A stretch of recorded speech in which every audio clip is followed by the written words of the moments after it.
अस्सलाम वालेकुम नाज़रीन, गुड आफ्टरनून। तीसरा दिन है, चक्कर आ रहे हैं। मेरी वाइफ की तबीयत ठीक नहीं है तो उसका मैं टेक अवे खाना करूँगा और मेरा भी काफ़ी ज़्यादा टुक रहा है।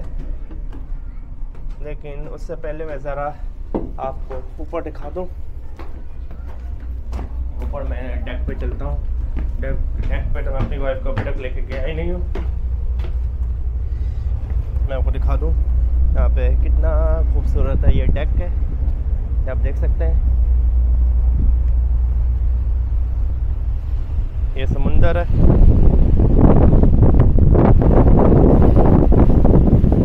समुंदर कैसे ठट्टे मार रहा है, देख सकते हैं।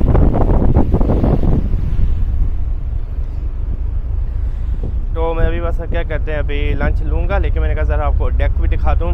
ये ऊपर है, डेक है। अपनी वाइफ के साथ खाना खा के नमाज़ पढ़ के इसको फिर लेके आता हूँ। काफ़ी अच्छी जगह है, मुझे तो अच्छा लग रहा है।